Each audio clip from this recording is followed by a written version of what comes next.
मैं आज कुछ रिपोर्ट्स पढ़ रही थी, फैसल रजा आबदी साहब, तो ज़ाहिर है इस वक्त दुनिया की 5वीं बड़ी मईशत का दावेदार है हिंदुस्तान, ठीक है। और उसके साथ लेकिन उसमें एक आप ही की बात को जहन में रखते हुए मैं भी कुछ पढ़ रही थी, तो पता चला कि इंडिया की जो फीकस आमदनी है ना, उस लिहाज से वो 100 से भी नीचे दर्जे पर है, यानी फीकस आमदनी वहां पर बहुत। मैंने आपको अखंड भारत के प्रोग्राम में बताया था कि ये सिर्फ बबल गम, यही लफ्ज बबल गम को आपने अंग्रेजी में कह दिया। जहां मैंने पढ़ा वो ये था कि ये सिर्फ हिंसों का हेर फेर है और टोटल क्रेडिट लिमिट पे चल रहा है, जो कि इसराइल ने कायम कर रखी है। Okay, now you continue with your. अच्छा, अब मैं आपको आगे आऊं कि देखें, रोथशाइल्ड की जो रद्दी है ना, उसका नाम डॉलर है। वो आज सादा कागज़ डाले उधर से डॉलर निकलेगा। अगर उसको किसी को पाकिस्तान में किसी ज़मीर फरोश सियासतदान को ख़रीदना है 1 अरब डॉलर के अंदर, तो 5 मिनट मशीन और ज़्यादा चला लेगा। उसके बाप का क्या जाता है, दुनिया में कितना डॉलर है किसी को कुछ नहीं पता। 2-4 ट्रिलियन डॉलर तो यहाँ पाकिस्तान में सियासतदानों के घरों के नीचे दफन है। जब चाय निकाल लेना अगर हिम्मत है तो, बाकी तो लाके मुसल्लत कर दो हम पर। बहरहाल, डॉलर को नुकसान कहाँ पहुंचा 2015 में, जब ईरान और अमेरिका के अंदर मुआहदा हुआ, ओबामा ने किया और ईरान को रिलीफ मिला 7 अरब डॉलर के साथ। उसका तेल मार्केट में आया, डॉलर कमज़ोर होना शुरू किया, पूरी दुनिया हैरान परेशान रह गई। अमेरिकन इंटेलिजेंस रोथशाइल्ड वहाँ पर डोनाल्ड ट्रंप को लेके आ गया, उसने उस मुआहदे को सबोताज किया और कोविड-19 आ गया। कोविड-19 आ गया दुनिया के अंदर। मैं उस वक्त आप ही के चैनल के अंदर प्रोग्राम करके गया था। हमने अप्रैल 4 को ये प्रोग्राम संभाला, 4 किस्तें की थी और ये बताया था कि दुनिया में हर करेंसी नीचे जा रही है अलावा डॉलर के। तमाम करेंसियां डिक्लाइन कर गई अलावा डॉलर के। डॉलर को मजबूत करना शुरू किया। उसके फौरन बाद 23 अप्रैल को मैं यहाँ बैठा हुआ था। इन्होंने पूरी दुनिया के तेल पे कब्जा किया। पाकिस्तान के सहाफ़ी बता रहे थे, ओ जी मार्केट बंद है, तेल समंदर में बह गया। मतलब जाहिलों की भी कोई हद होती है। दुनिया बंद होगी तो तेल रिजर्व होगा। दुनिया को बंद करके तेल को जखीरा किया गया, क्योंकि 25-30 साल के बाद रिसर्च के मुताबिक दुनिया में तेल नहीं। मैंने यहाँ पे आके बताया कि 20 मिनट बाद दुनिया के ऊपर तेल का डाका शुरू हो रहा है। पाकिस्तानियों तेल रिजर्व कर लो। ये हंसते रहे, मुस्कुराते रहे मेरे पे कि हमारे पास तो जखायर ही नहीं है। इनको इतना नहीं पता जाहिल लोगों के तेल हमेशा कागज़ में रिजर्व किया जाता है, जखायर में नहीं। इंडिया कर गया 5 साल का, जो उसकी मईशत को मजबूती का सबसे पहला सबब बना। काश आप लोगों ने भी किया होता। आप लोगों ने नहीं किया। बहरहाल 24 अप्रैल को डोनाल्ड ट्रंप ने टीवी पे लाइव प्रोग्राम में आके बताया कि ये तमाम दुनिया को बंद होने से जो तेल हमने जखीरा किया, अपने स्ट्रेटेजिक जखायर के अंदर इजाफा किया। स्ट्रेटेजिक जखायर वो होते हैं जो बनाए जाते हैं। हालांकि अमेरिका 35 अरब बैरल का मालिक है, आज तक एक बैरल ना निकाला।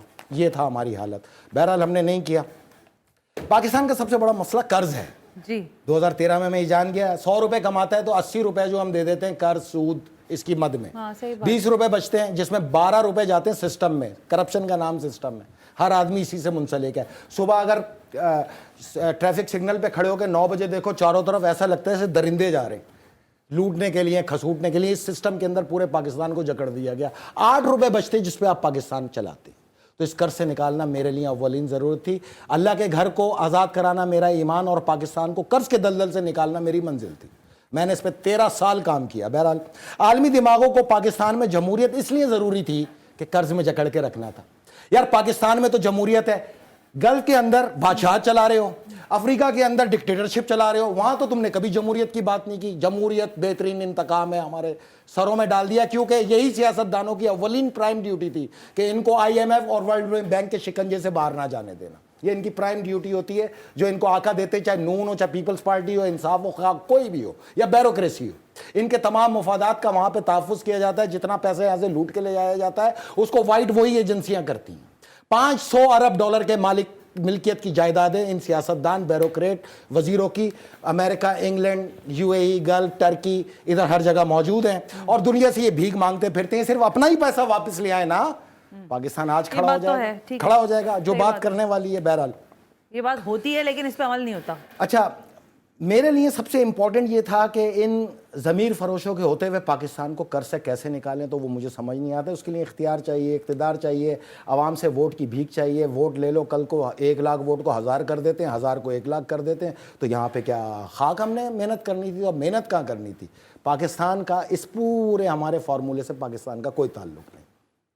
पाकिस्तान को अगर कर्ज से निकालना है ना, तो मेरे लिए लाजिम था डॉलर को ख़त्म कर दिया जाए दुनिया से। दुनिया से यही मैंने उस वक्त आपको 2013 में बताया था। इल्यूजन की बात कर रहे हैं कि नालियों में बहेगा। नहीं, आप इल्यूजन मैं तो आपको बता रहा हूँ ना, रियलिटी बेस्ड बात, रियलिटी ही बात करता हूँ। अच्छा। और अगर 15 साल में मेरे कही हुई चीजें कबूल नहीं हुई तो फिर आप इस पे शक करें, वरना यही इंडियन मीडिया जो आज मुझ पे तनकीद कर रहा है, कोविड-19 में ये बड़े बड़े सुरमा आपके इंडिया में काफी बातें हो रही करें ना, हमारा है उनसे दुश्मनी रहेगी सारी जिंदगी, लेकिन मैशी जंग है, मुआशी जंग है। अच्छा। मैशियत में मारना है ना, बाकी मेरा ताल्लुक नहीं उनसे। यही इंडियन मीडिया और ये सारे सुरमा जो हम पे तनकीद करते हैं, जब कोविड आया था ना, ये मुंह लपेट के रफा हजत करते थे मास्क में, ये इतने बड़े बहादुर मर्द थे। आज अगर इनके चेहरे पे मास्क नहीं है ना, ये मेरी जीत थी, क्योंकि मैंने उतर के इस खौफ को खत्म किया था और अपने मुल्क को खुलवाया था 7 दिन के अंदर। कहा था कि ये मुर्गी बकरे भेड़ इनके सांस लेने से ये ना मरे तो तुम हरामखोर कहां से मरोगे, जिंदा है, कुछ नहीं हुआ। मैं नहीं बताया था ये डॉलर ये मैंने सुने ना, इसी से मुंसलिक है ना, डॉलर ही को तो मजबूत कर रहे थे और हम कमजोर कर रहे थे। मैं नहीं बताया था ये मास्क उतार दो, अपनी कार्बन डाइऑक्साइड की जो तुम ट्रांजैक्शन कर रहे हो, इससे तुम्हारे फेफड़ों में कीड़े पड़ रहे हैं और फेफड़ा खुराक है उस कीड़े की, इस वजह से तुम्हारे फेफड़े खत्म हो रहे हैं। मास्क उतारा, लोगों को बचाया, अपने लोगों को बचाया। इस जिम के अंदर 4 मुल्कों के अंदर मुझे ब्लैकलिस्ट कर दिया गया, अमेरिका, इंग्लैंड, जर्मनी समेत, कि आप नहीं घुस सकते। बहरहाल अल्लाह की ड्यूटी थी, मैंने अदा की। अब इस अदाई इस कर्ज से निकालने के लिए लाजिम था कि एक ब्लॉक आए सामने, ईरान, रशिया, चाइना। अब जाए 2013 से मैं इस ब्लॉक को बनाता आ रहा हूं, इस माइंडसेट को, क्योंकि बाहमी ट्रेड की वजह से ही डॉलर ने जाना था। सबसे बड़ी ट्रेड ही ऑयल है, ठीक है। इस ऑयल और गैस की ट्रेड के ऊपर ही तो सारी डॉलर की ट्रांजैक्शन है। ईरान, रशिया और चाइना ने 2013 में ये ब्लॉक के बनने का आगाज हुआ और बनते बनते आखिर इस नतीजे पे आए कि बाहमी ट्रेड को वो बार्डर पे ले गए, जिससे डॉलर को सबसे बड़ा नुकसान पहुंचा।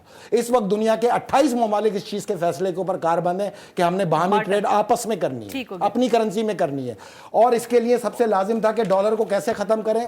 अब डॉलर को खत्म करने के लिए सबसे बड़ा था कि इस रूथशाइल्ड के मैकेनिज्म को खत्म किया जाए। अब पाकिस्तानी सियासतदानों ने क्या किया देखें, पीपल्स पार्टी की हुकूमत 5 साल रही, 8,900 अरब रुपए का ऊपर खजाने पे बोझ चढ़ा दिया। पीएमएलएन की हुकूमत 5 साल रही, 14,650 अरब रुपए का बोझ चढ़ा दिया। फिर आया कायदे आजम के बाद सबसे बड़ा लीडर नियाजी, 14,365 अरब रुपए का बोझ चढ़ा दिया। फिर ये आए 14 जमाती ठग 1 साल के लिए, इन्होंने तो हद ही क्रॉस कर दी ना, 18,200 अरब रुपए का कर्ज चढ़ा दिया। पाकिस्तान का एक्सटर्नल इंटरनल कर्जा कुल मिला के 75,000 अरब पे ले आए। ये कैसे खत्म होगा?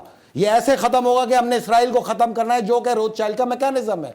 अगर इसराइल खत्म, दुनिया से डॉलर खत्म। इसराइल खत्म, दुनिया से यूनाइटेड नेशन खत्म। इसराइल खत्म, दुनिया से वर्ल्ड हेल्थ ऑर्गेनाइजेशन खत्म। इसराइल खत्म, दुनिया से यूनिसेफ खत्म। इसराइल खत्म, Bill and Melinda Gate Foundation खत्म। इसराइल खत्म, डॉलर खत्म। उसकी वजह यह है कि मेरी नजर हमेशा इनके ऊपर यह रही कि ये जो एग्रीमेंट करते हैं, जब वो मेरे पास आते थे, ये इसकी टोटल ट्रांजैक्शन है आपके लोन की, और इसके अंदर तमाम एग्रीमेंट्स मौजूद हैं। अब मेरे लिए सबसे इंपॉर्टेंट क्या था कि जितने भी एग्रीमेंट करते थे लोन के, उसके अंदर मैं सिर्फ एक नुक्ता देख के खुश हुआ करता था और सजदा शुक्र अदा करता था, अल्लाह ताला ये आपका करम है कि ये नुक्ता है।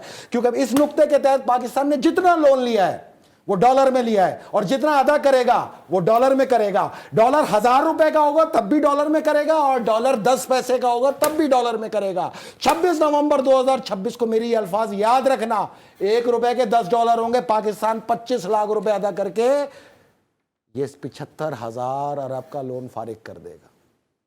मेरे साथ आवाज मिलाएं, मेरी ताकत बने, इस डॉलर को गरक करने के अंदर मेरा साथ दे। पाकिस्तान को इस क्राइसिस से निकालने का इससे बेहतर रास्ता ही नहीं है। ये पढ़े एग्रीमेंट IMF और वर्ल्ड बैंक के, एग्रीमेंट तो बिल्कुल ठीक तो है। हमने हर सूरत इसको खत्म करना है, इस मैकेनिज्म को खत्म करना है। ना सिर्फ पाकिस्तान, दुनिया के 80 मुल्क इस शिकंजे से निकलेंगे बाहर, जिनकी आवाम का खून चूस रहा है IMF, वर्ल्ड बैंक, रोथशाइल्ड और ये अमेरिका। इससे निकालने के लिए हर सूरत इस डॉलर को गर्क करना, और इंशाल्लाह इसराइल के साथ ये गर्क होना शुरू होगा। अक्टूबर के दूसरे हफ्ते में सबसे बड़ा झटका इस डॉलर को पड़ेगा और ये 5 से 10% डिवैल्यू पे जाएगा। उस दिन पूरी दुनिया के लोग डर जाएंगे। उस दिन अरबों लोग डॉलर को डिस्कार्ड करेंगे। डिस्कार्ड इस तरह करेंगे, ट्रिलियंस ऑफ टन के अंदर डॉलर यहां जमीन पे आपको पड़ा हुआ नजर आएगा, क्योंकि उस वक्त दुनिया की सबसे पहली ख्वाहिश होगी डॉलर निकालो, डॉलर गिर रहा है। और उसके बाद आप देखेंगे कि डॉलर कितना है दुनिया में, जिसकी कोई हद ही नहीं है, कोई लिमिट ही नहीं है। आज छाप लो, कल छाप लो, परसों छाप लो, जहाज भर लो, प्लेन भर लो, जिसको खरीदना है डॉलर से खरीद लो। रद्दी है, एक रद्दी का नाम डॉलर है। आप ये मेरी बात याद रखिएगा, 26 नवंबर 2026 को इस डॉलर की हैसियत 0। ये आप जो कह रहे हैं ना, ये लाइव भी वो जा रहा है, कह रहा है, मैं थोड़ी कह रहा हूं। ये उसका फैसला है। दज्जाल को शिकस्त यही तो है सबसे बड़े, कि उसकी करेंसी खत्म हो जाए। डॉलर के ऊपर क्या दज्जाल का साइन मौजूद नहीं? मैं ये सारी बात आपकी मानने के मानो बाद ना। आपसे सवाल ये कर रही हूँ कि ये जो आप बात कर रहे हैं ना, ये एक देखें, गुजारिश सुनने वाले या गुजारिश देखने वाले को गुजारिश सिवाय सुने, इसके- 100 अरब डॉलर आप पे कर्जा हो, आप 2 रुपए डिवैल्यू करो तो 200 अरब का इजाफी बोझ पड़ जाता है। सर, वो ठीक है। 70% जो आपके ऊपर कर्ज चढ़ा हुआ है ना, वो करेंसी डिवैल्यूएशन की वजह से। बिल्कुल ठीक क्योंकि बात है। अगर आज पीपल्स पार्टी जाए बोले 1 अरब डॉलर दे दो, वो क्या बोलेगा, 5 रुपए इस पे अपनी करेंसी को डिवैल्यू कर दो, ये मान जाते हैं। इनकी वजह से 500 अरब डॉलर का बोझ हम पर, 500 अरब रुपए का बोझ हम पर सवार हो जाता है। 70% जो आपकी वैल्यू है ना, डिवैल्यू हुई है, वो इस करेंसी की डिवैल्यू की वजह से हुई है। अब इन्होंने क्या हथियार इस्तेमाल किया, आपके रुपए को डिवैल्यू करते गए, आपके कर्ज को बढ़ाते चले गए। अब उतरेंगे कैसे? डॉलर को आप डिवैल्यू करते जाएं, कर्ज नीचे आता चले कौन जाए। करेगा ये डी वैल्यू जो आपने इतने अल्लाह इत्मीनान करेगा, से मुझे आप कहा ना, लोग कर डी लेंगे वैल्यू। यार। इसी तरह करते नहीं रहे हो सारी रहा ना। जिंदगी। अगर मेरी कैसे बातों हो पे रहा है? चल, सर, 300 रुपए से कौन ऊपर कह गया रहा है, है? इसी आपके मुल्क यहाँ में है गया ना, है। आपके यहाँ है। हाँ। दुनिया की ट्रेड पे नजर डालें तो आप। हम दुनिया के हिसाब से चलेंगे, अपने मुल्क के हिसाब से चलेंगे? डॉलर तो दुनिया का है ना, आप लोग तो उसके खाली खरीदार हो और क्या। आप तो ईमान 26 बेचने के लिए नवंबर इस्तेमाल करते 2026 याद हो। रखना आप फैसला तो साहब, ईमान आप बेचने के लिए ये इस्तेमाल कह रहे हैं करते कि हो। मेरी पता बात नहीं, सुने, इनका कहना है, मेरा कहना नहीं है। डॉलर जिस तरह ये कानून कुदरत है, जो चीज जैसे तवल्लुद पाती है वैसे ही उसका ठीक बात इख्तिदाम है, होता ये है। तो एक जैसे मुसल्लमा ग्रेटर इसराइल को हकीकत यूं है। बढ़ाया था, वैसे ही शिलिंग होता जा रहा है। क्या Let's 7 see, अक्टूबर से फैसल पहले हाँ। आप ये मानती थी कि इसराइल को कोई इस तरह तबाह कर सकता है? हाँ, वैसे ये बात आज भी है। क्या हुआ लेकिन फिर? एक सवाल आया तो फिर है, माने फैसल ना, आजादी। अल्लाह बहुत बड़ा है। मुझे ये कह रहे हैं ब्रेक का, हमारा लेकिन अल्लाह बहुत बड़ा कितनी देर लगती है? आप एक नॉर्मल बात कहीं मैंने सुनी, लोगों ने मुझसे ये सवाल भेजा आपके लिए कि पूछा जाए कि इजराइल जो दुनिया की सबसे बड़ी ताकत लोगों के दरमियान है, जिसके पास लॉजिस्टिक, मैं हमेशा कहती हूँ, बेहतरीन है, इक्विपमेंट फुल है, एक लम्हा लगेगा वो फलस्तीन के ऊपर बम्बार्डमेंट करे, सारा कुछ मलियामेट हो जाए, क्यों नहीं हो रहा है? ये जल्दी से जवाब दीजिएगा अगर देखिए आपके मेरी ज़हन में बात है। सुने, तो मैं आगे बढ़ रही हूँ। आलमी जंग की वजह से सब तो परेशान आलमी जंग हो रही है? नहीं हो रही ना। मैंने देखे ना, अब तो हसन नसरुल्लाह साहब का बयान आ गया कि इस जंग से आलमी जंग नहीं तो निकलेगी। इजराइल इसी तरह तिल तिल के मारेगा? नहीं, फिर मैंने आपसे कहा मुहर्रम के चांद से कल बैतुल मुकद्दस फतह होगा, वहीं इसराइल की चले, मौत है। अभी मैं- अगर हैकल सलमानी ही खत्म हो गया तो हर चीज खत्म हो गई। इसलिए अल्लाह के घर की आजादी की दुआ करो, ओके। बजाय उनकी जुबान बोलने के हक की जुबान बोलो ना। कब्र में तुम्हारा वो तो नहीं आएगा बख्शवाने, अल्लाह ही फैसल आएगा ना। साहब, या फिर इंडिया अल्लाह का ऊपर तुम्हारा ईमान ही नहीं है, टक्करें मारते रहो और उसको नमाज पढ़ते रहो।